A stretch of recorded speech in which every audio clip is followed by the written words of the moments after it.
Gente, mais uma segunda-feira eu estou aqui para trazer mais uma palavra ao seu coração. E hoje eu gostaria de pensar com você sobre deserto, a escola do Espírito Santo. Deserto é um projeto de Deus e não um fracasso na caminhada da nossa vida. Nesse assunto, com certeza o Espírito Santo vai direcionar o seu coração para você entender momentos que você pode estar enfrentando na sua vida de possíveis desertos. Que essa palavra fale com você e, se ela assim o fizer, você possa compartilhar com outra pessoa. Não deixe de deixar o seu comentário, o seu gostei nesse vídeo, para que tenha engajamento e outras pessoas também sejam abençoadas. Deus abençoe a sua vida.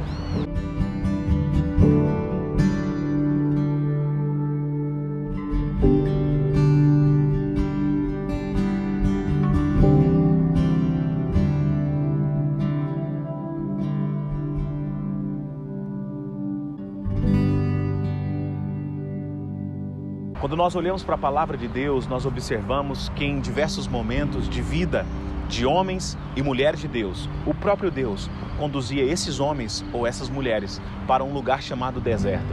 E nós, naturalmente, já temos um certo receio em ouvir essa palavra, porque é um lugar totalmente inóspito, um lugar inabitado. Inclusive, muitas espécies de animais não vão para o deserto, justamente porque os recursos são escassos nesse lugar. Quando nós ouvimos sobre deserto, a gente já imagina um calor intenso, areia muito densa, uma dificuldade de se caminhar. Mas quando nós partimos para a perspectiva e o prisma da palavra de Deus, nós podemos observar que todas as vezes que o Senhor Deus levava ou encaminhava homens para o deserto, é porque Ele tinha um projeto ainda maior para forjar o caráter dessas pessoas, a fim de que elas fossem amadurecidas pelo próprio Deus. Quando nós observamos na palavra de Deus, logo a partir do livro do Êxodo, nós vemos o grande libertador, o grande homem de Deus que foi Moisés. Deus o conduziu, Moisés, para o deserto. E lá ele foi forjado por 40 anos, para que depois desse tempo ele pudesse ser usado por Deus. Nós vemos que Elias também foi levado para o deserto. Ele ficou escondido ali por um tempo, mas da parte de Deus, e o próprio Deus o sustentou, para que depois ele concluísse o seu propósito e, consequentemente, o seu ministério. Nós vemos na vida do nosso próprio Senhor Jesus Cristo, em que o próprio Espírito de Deus, após de Jesus ser batizado, o conduz para o deserto. E ali ele triunfa sobre o diabo. E existem rápidos 4 ensinamentos que nós precisamos ter sobre os desertos da vida, que é a escola de Deus para mim e para você. No deserto, em primeiro lugar, Deus nos prova, mas com o objetivo de nos aprovar. Jamais você vai ver Deus com um propósito na vida de alguém, provando alguém simplesmente para humilhar aquela pessoa. Na verdade, essa prova da parte de Deus que acontece nos nossos desertos da vida é para tirar toda a escória, para tirar todo o lixo, para nos purificar de tal forma que nós possamos não também só estar santificados e andar com Ele, estar mais dignos da presença dEle, porque Ele, o nosso Deus, é um Deus santo, mas também para nos moldar e nos aperfeiçoar para aquilo que Ele tem. Então, em primeiro lugar, Deus nos prova, mas com a intenção de aprovar. Com certeza, você já passou por uma escola, uma faculdade, em algum lugar que você fez prova. Eu já tive professores na minha vida que muitas vezes eu achava que aquela prova, ele tinha a intenção de nos reprovar. Mas hoje, depois de amadurecer, nós entendemos que os nossos professores tinham a intenção apenas de nos aprovar e saber o conhecimento que nós havíamos extraído de todos os seus ensinamentos. Assim não é diferente da parte de Deus. Deus, quando nos coloca no deserto, é para que a gente coloque a nossa fé em ação. Tudo aquilo que Ele já nos ensinou ao longo da vida seja aprovado através da prova do deserto.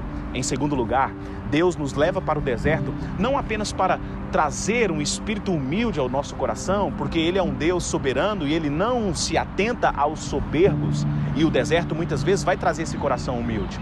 Mas tem muitas pessoas que pensam que o deserto é a humilhação.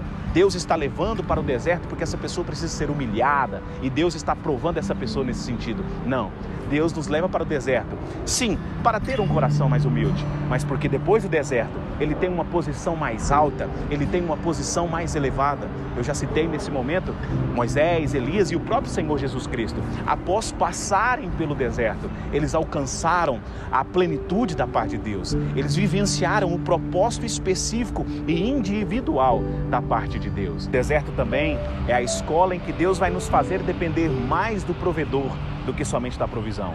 Existem não poucas pessoas nos nossos dias que estão acostumadas com a bênção de Deus, mas se esquecidas do Deus da bênção. O que nós precisamos colocar em prática é que tudo que nós temos, tudo que somos, vem de Deus. Existe um hino que diz: tudo que tenho, tudo que sou, vem de ti. O coração que precisa ser resgatado por você é entender que o deserto da vida também não é para colocar um coração envergonhado ou uma situação vexatória, não, mas é para você, assim como Moisés havia dependido de Deus no deserto juntamente com todo o povo de Israel. Eles dependiam do maná diariamente. Deus está levando você para o deserto para você entender que o deserto é o lugar que Ele vai mostrar uma nova face de quem Ele é. Ele é o Jeová Jireh. Temos no deserto a oportunidade de desenvolver um relacionamento tamanho com Deus, que os nossos corações vão ser dependentes da presença dEle e não somente da bênção dEle. E em quarto lugar, o que nós precisamos aprender é que a escola do deserto, ela nos prepara para a escola da vida. Ela nos prepara para situações maiores que nós vamos vivenciar, situações às vezes difíceis que nós vamos passar. O nosso Deus tem um atributo que é a onisciência. Ele sabe exatamente o que eu e você vamos passar na semana que vem, no mês que vem, no ano que vem. E talvez são situações que vão dificultar a nossa caminhada, que vão nos apertar, que vão colocar obstáculos aos olhos de muitos muito grande, mas porque nós já passamos pelo deserto, a gente pode passar por qualquer coisa que nós já aprendemos a superar e já aprendemos a confiar em Deus, que é o nosso Deus da provisão. Que essa palavra possa estar cravada no seu coração e que você possa entender que o deserto da sua vida não é para a sua vergonha, mas é para a glória de Deus. É para que você possa ser aperfeiçoado. Que Deus possa te encaminhar nesse sentido e que essa semana possa trazer para você boas notícias e surpresas da parte de Deus. Que Deus te abençoe.